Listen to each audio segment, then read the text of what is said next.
Hello, students. So, for today, we will discuss the second set of ethical schools of thought for our bioethics class. Now, the first school of thought that we will discuss is Kantian ethics. This school of ethics is established by Immanuel Kant, a German thinker, which first appeared in his work Groundwork of the Metaphysics of Morals. Now, Kantian ethics primarily focus on deontologism, or which focuses the morality of an action based on the duty or obligation of a person. He said that morality is exclusively within the human personality and that it is a matter of intent, motive, and will. This means that all of your actions are mainly your responsibility. Okay? Now, the morality of your action is also dependent on your intention, your motivation, and your willingness to do that action. He maintains, according to Kant, that one acts morally if and only one does whatever is one obliged to do. Now, according to Kant, here one of his main tenets or maxims, no, that he wants to emphasize is that an action that is done in accordance to a duty, no, is lesser than acts done from a sense of duty. What does that mean? If your actions are only to abide to your duty, that is less morally acceptable than an action that is done, no, with your sense, no, of your duty. Imagine yourself giving alms to a poor. If you gave alms to the poor because you wanted, no, to help that poor, and you are moved with pity to that poor, you are acting with a sense of duty. But if you only gave that person, no, if you only gave that person some alms because you felt that it is your duty, and that you just have to abide, no, by the teachings of your religion, then that is acting in accordance with your duty, which is less morally appreciable than having a sense of duty at all. Now, another important maxim for Kant is that an action can only be said to be a universally accepted moral action or a universal law if you will it to yourself. It's like saying that you are acting, no, on the golden rule. Alam nyo ba yung golden rule? The golden rule says that, let's state it in the positive, that you want others, no? If you want others do unto you, you must do it unto them. Okay? So, that maxim or that statement, no, is characteristic of Kantian ethics.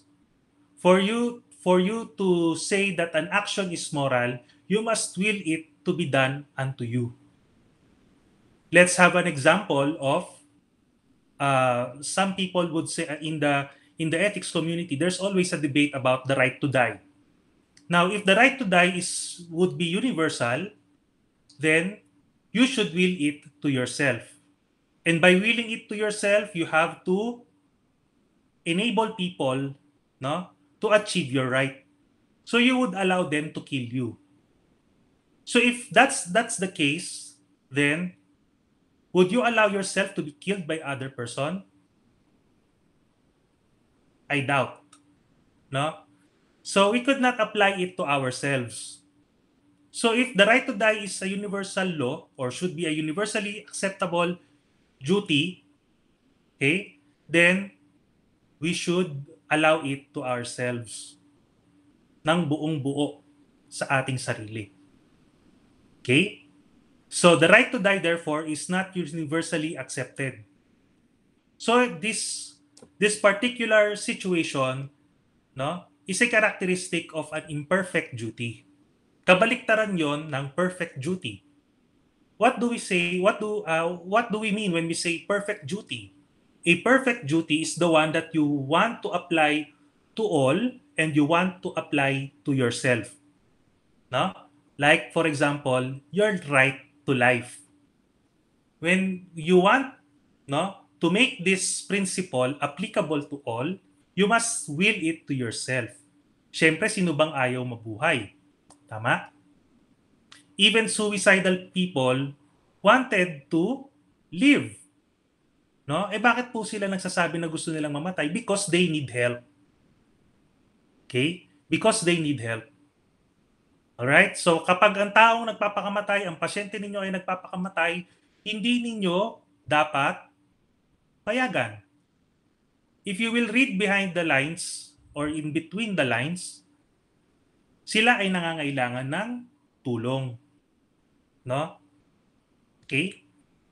So, and the last important aspect of Kantian ethics is the autonomy of a person. No, it is important for a person or for one another to respect their autonomy. Okay, unless it will constitute harm to other people. Now, however ideal the Kantian ethics is, merong difficulty na ma-encounter. Ano-ano yon? Number one, sometimes there are conflicting duties that we encounter. We may have a duty for one person which may be in conflict with another. Let's say for example, nangako ka sa kaibigan mo na pautangin mo siya. So hindi pa natatapos hindi mo pa natutupad yung pangako mo sa kaibigan mo, nagkaroon ng sakit ang magulang mo. Wag naman sana. Ngayon, kakailanganin mo yung pera. So, kanino mo ipahihiram yung pera? Sa kaibigan mo ba na pinangakuan mo? O sa nanay mo na meron kang duty? So, that's a conflicting duty. Right? So, how will you act on it? So, that's one difficulty with Kantian ethics. The next is yung categorical imperative, which fails to establish duties, and that sometimes Kantian ethics conflict with the concept of human beings. No? Because sometimes the concept of human being reflects the changing decision making process ng tao. So it's very it does not meet the complexities of being a human. Okay? So to address this rigidity of Kantian ethics, there's some philosophers who develop ethical principles. Ito yung this one is established by William David Ross, thus the name Ross ethics. Now, Ross also believed that that our actions or the rightness of our actions is not based on our consequence. However, sabi rin naman ni Ross, medyo rigid and insensitive ang deontology or yung Kantian ethics. So how do we need or how does Ross prescribe to address situations with ethical dilemma?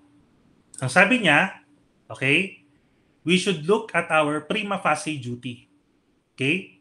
Prima facie duty. So, the concept of prima facie duty is looking on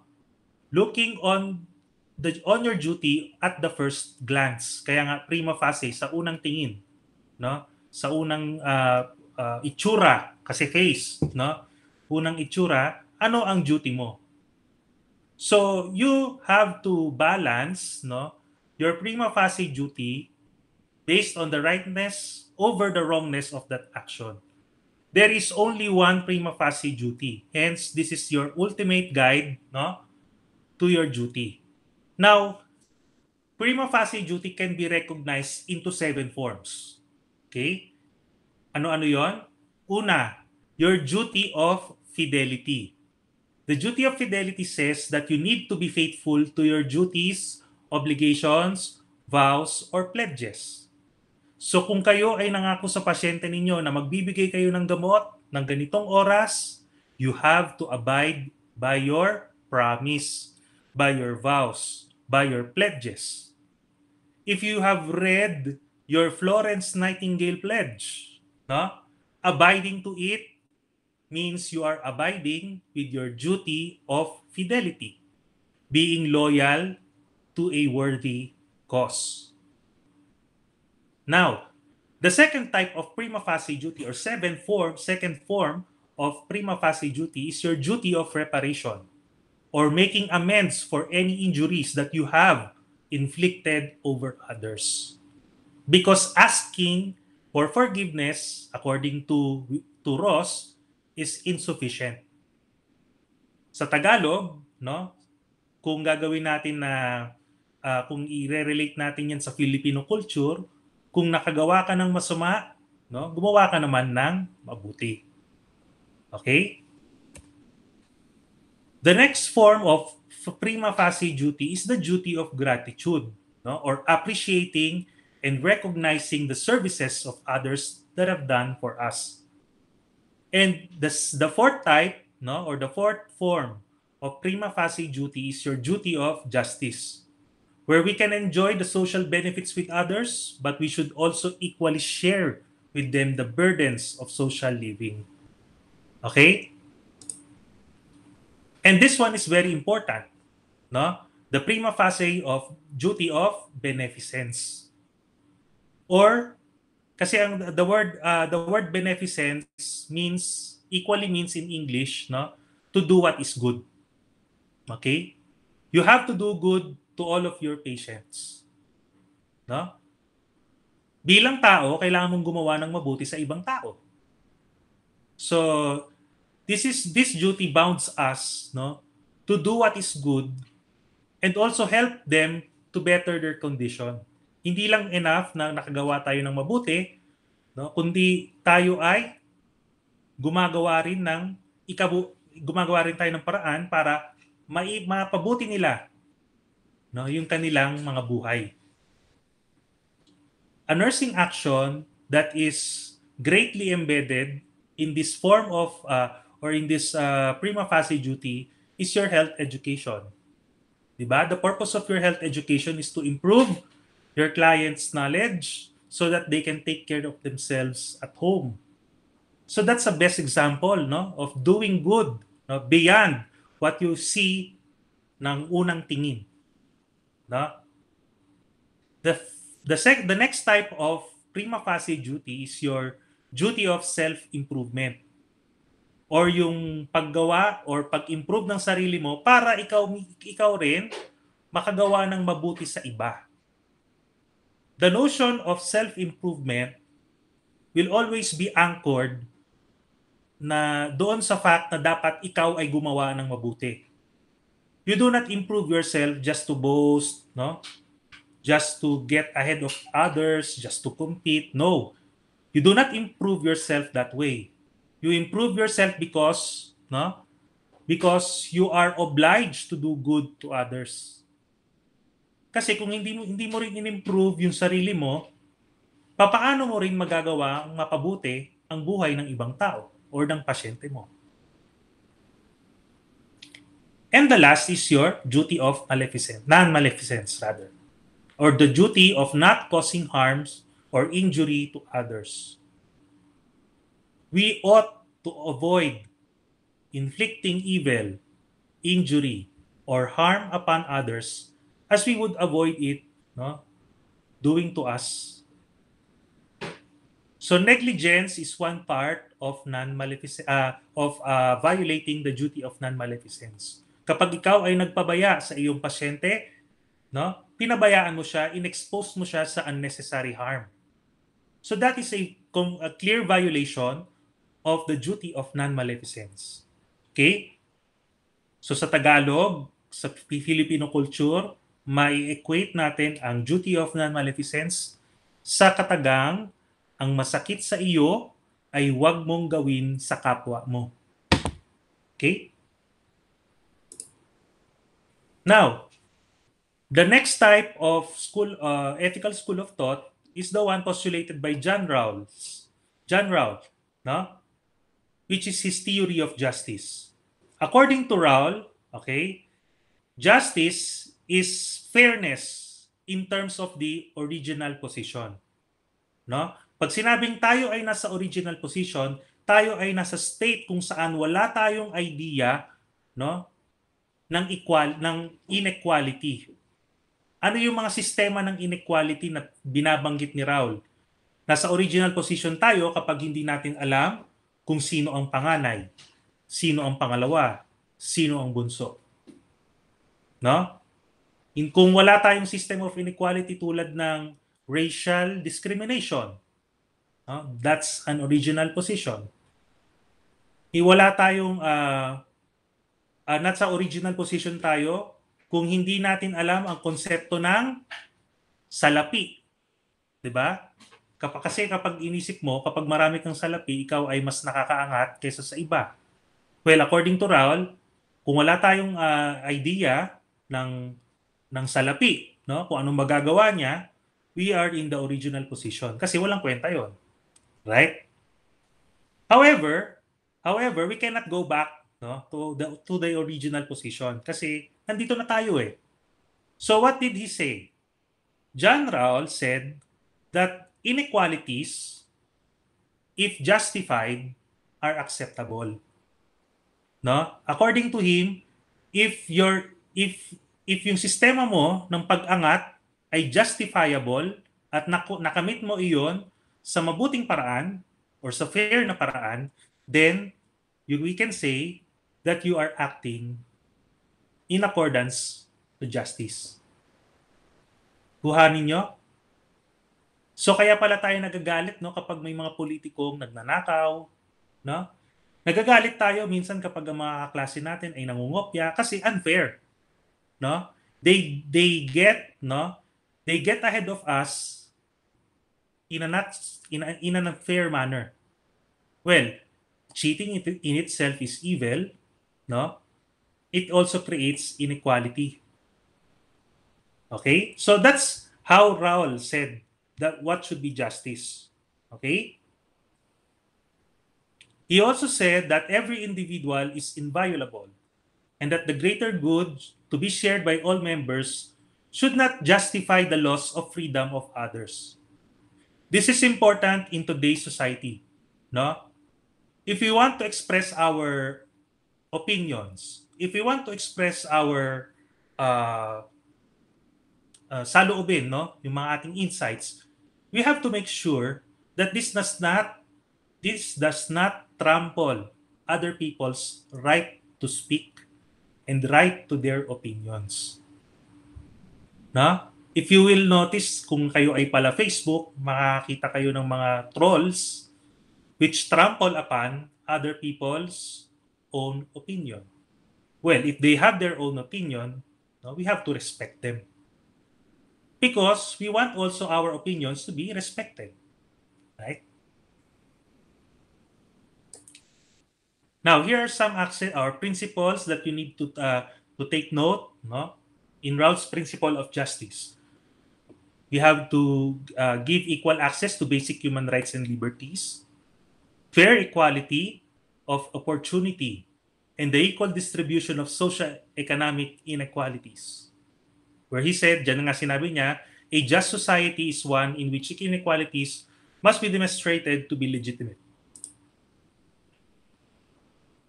And the last school of thought, no, in ethics that we will discuss is yung tinatawag na Aquinatic ethics or Thomasian ethics or Thomistic ethics or Christian ethics, which was authored or proposed by St. Thomas Aquinas. No? According to him, the source of morality or of moral law should be reason itself.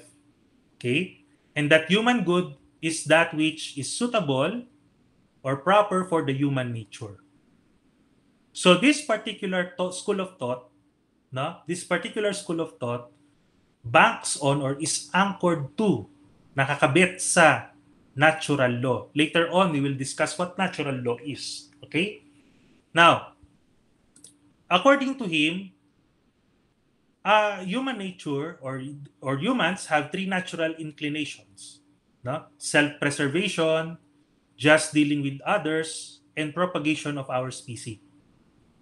Sabi niya, natural moral law is founded on human nature itself.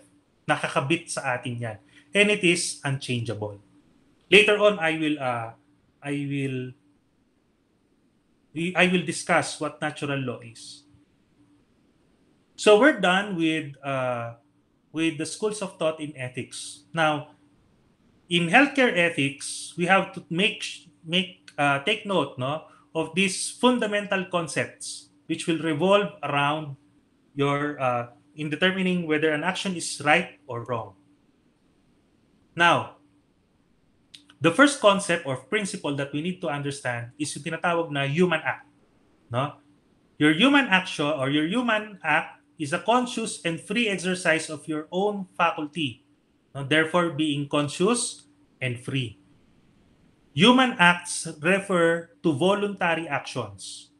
Any actions that you do, no, willingly.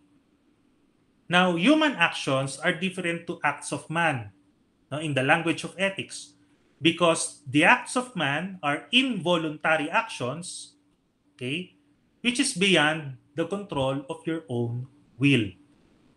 What are these involuntary actions? This could be your beating of the heart, no, you being hungry, your blinking of the eye, no? So those are actions, no, or acts of man which are involuntary. But it's different, no, kapag kumindat ka purposefully. Kinindatan mo yung classmate mo, no? Purposefully, no?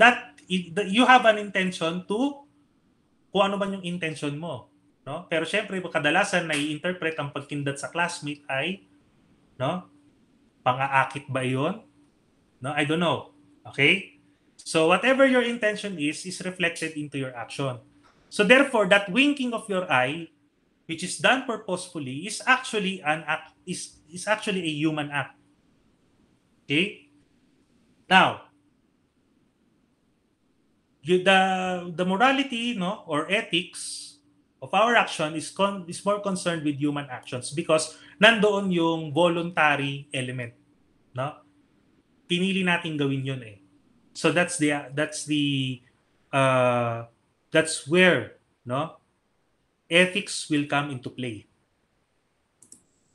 Now, here are the constituents of your human action, no? If our action is voluntary, what constitutes a voluntary action? First, there should be three elements. Examinin niyo yung element, no? The first element that you should examine is your knowledge, no?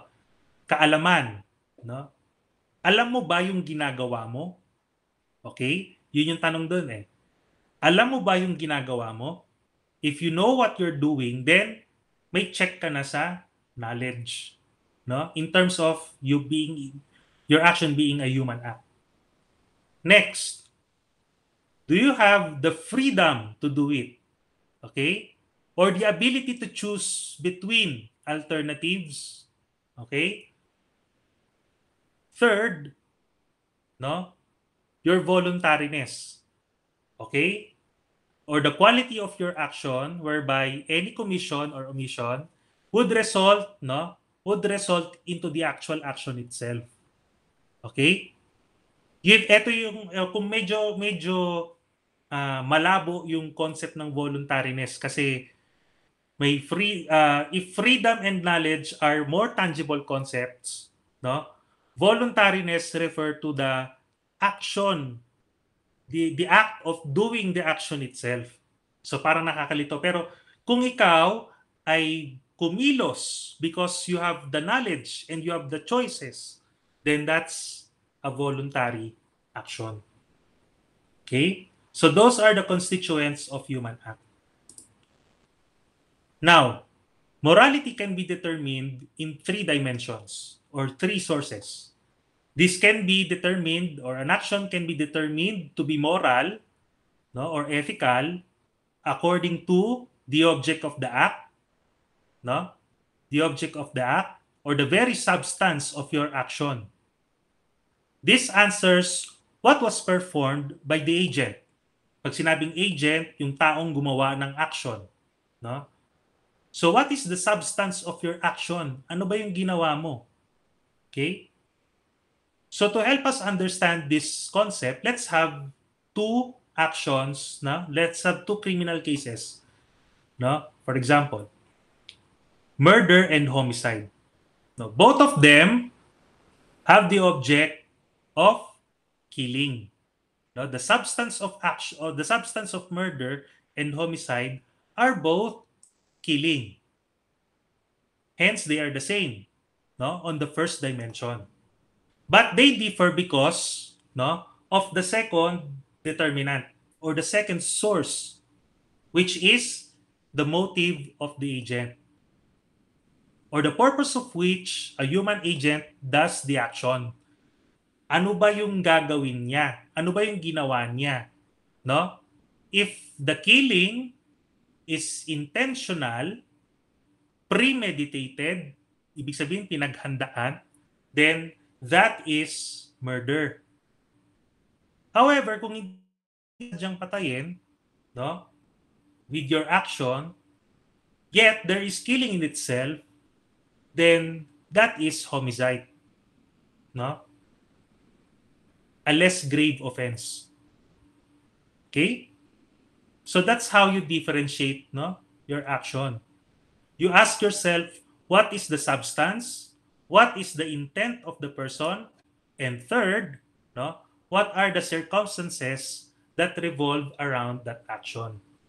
Kasi class, nag-iiba-iba ang gravity ng isang action, no, o ang bigat ng isang action based on the circumstances where it occurred. Oh, so for example, no? For example, kung ikaw ay isang mahirap, no, na walang makain, walang pagkakakitaan, napilitan ka kasi ikaw ay nagugutom na, no? That is a less grave offense compared to a politician, no, who created or who used this position to plunder money, no? Mas maiintindihan mo pa, hindi mo naman mas maiintindihan mo pa kung bakit nakaw yung pulubi doon sa isang politiko. Because the circumstances warrants that these two are different actions, yet they're the same, no, in terms of the object. So how will you determine the circumstances of an action? No? By asking what, why, by what means, how, when, where, and who did the action or who received the action. Okay?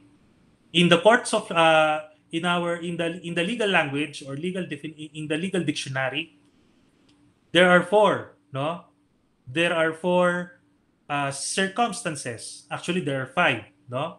Yun ay yung mga yun yung justifying circumstances, mitigating circumstances, aggravating circumstances, no? Exempting circumstances, and even alternating circumstance. So when we talk about nursing jurisprudence, no, we will talk about those circumstances in legal definition.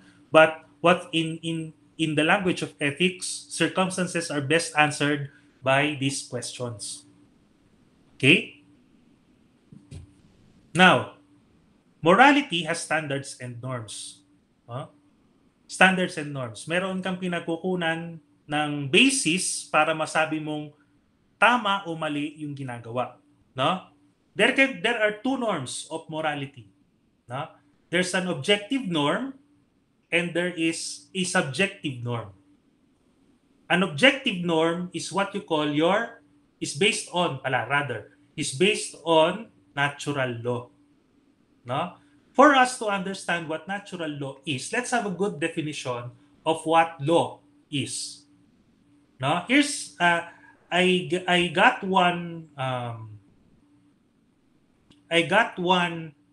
definition that best suit, no, our discussion all throughout, no, in healthcare ethics, which is given by St. Thomas Aquinas. He said that a law is an ordinance of reason promulgated by a duly constituted authority for the common good of the society. Notice there are four, no, elements in this definition. The first is what you call your ordinance of reason. Laws should stem out of reason.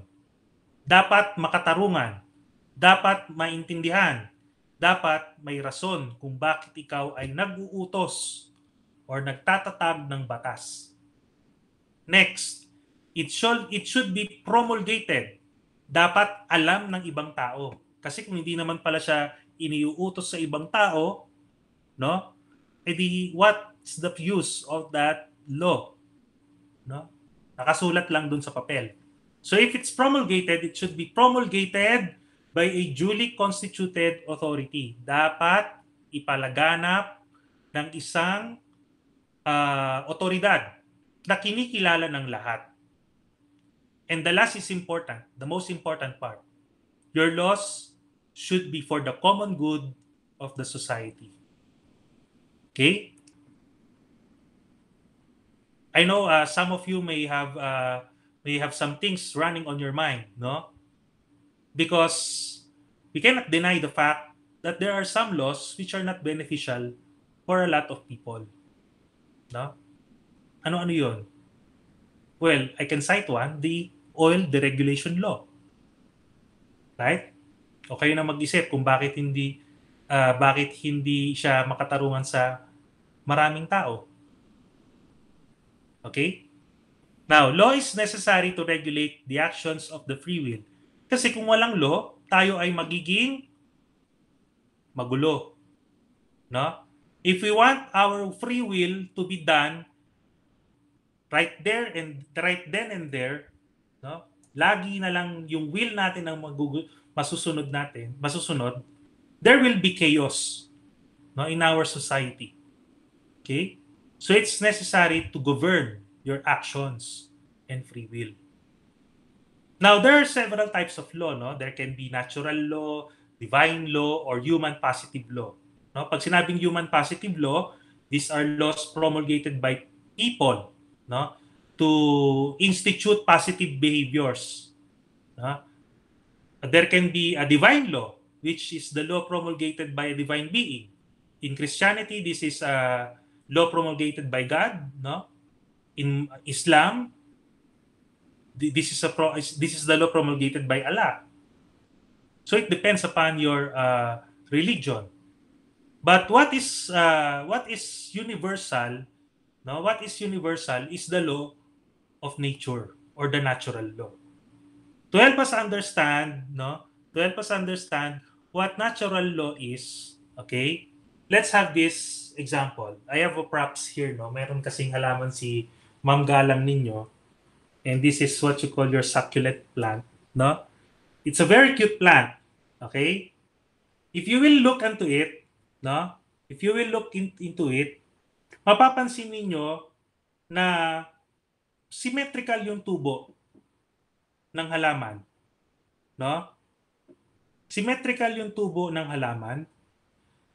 Yung tubo ng halaman may pointed something doon sa kanyang dulo, no? Tapos may life cycle siya kasi after some time na siya ay nakatubo, there are dead leaves, no? Or doon sa baba, may dead leaves na. Namamatay, nangingitim, no? Nagda-dry, hindi na siya green, nagiging dark brown, etc. No? That's for one plant. No? Maraming plants dito. May isa pang plant doon sa taas. Okay? Ganun din, symmetrical ang tubo ng dahon, no? Symmetrical ang tubo ng dahon. Kapag natutuyo yung dahon, nagiging brown, no? Nagiging brown. Tapos iimpis, mamamatay. That tells us natural law, no? No, wala naman nagsasabi sa atin sa mga halaman na ganun ang gawin nila kapag sila ay mamamatay. Tama ba? That explains natural law, no? Because it tells us, or this law tells the natural pattern of life here on earth. No? We cannot see it. Hindi natin siya nakikita in paper kasi ang notion natin pagbatas, nasa papel, no? But we cannot see it, this natural law, no? But we can observe it everywhere. We can see it on the birds, no? And the trees, di ba? Yung mga puno. And the flowers, and the bees, and the moon up above, no? We can observe the law in there. Even in space, di ba? Our solar system. Wala namang nagsasabi na dapat ang ikot or revolution ng Earth around the Sun should be 365 days. Di ba? Or should follow an orbit. Pwede ma-erratic. Tama ba? If you are watching Young Sheldon, no, there's a good explanation there that about natural law. Ang isang sinabi doon is that, did you know that each of the stars, no, each of the stars are perfectly meron daw silang perfect amount of gravity to hold them together, no? Kaya yung hence nakikita ninyo sa kalangitan. But if one star would be greater or would be stronger than the other, then everything in the universe will collapse. So if you will think about it, there's no one telling us, but there's still a pattern out there. Tama ba? So that explains our natural law or the pattern of behavior of every element, no, in our universe. Sir, bakit po kailangan natin pag-aralan ang natural law? Because this has great implication in healthcare ethics. No? Pumutol ka ng isang limb ng tao nang walang kadahilanan, is that natural or natural? Unnatural, di ba? So that will be what? A violation of ethical principles. Because it is not natural. No? So those are the things. Even abortion. No, yung hindi yung spontaneous na abortion ha. Yung abortion na pinilit, no? Yung abortion na pinilit, induced abortion. That goes beyond, no? That has an ethical implication, no? That goes beyond that has an ethical implication because it is contrary to natural law. Yung actions ninyo na pagsusungit sa pasyente, that goes contrary to natural law. Bakit? May kailangan yung pasyente sa inyo eh. Bakit ninyo susungitan? The natural law says that you should help that person kasi may sakit. Dahil yun yung inordain sa iyo bilang kapag graduate kayo bilang nurse. Right? So natural law is actually the universal law, no, that governs healthcare ethics. Okay? The second norm of morality is your conscience. Yung konsensya.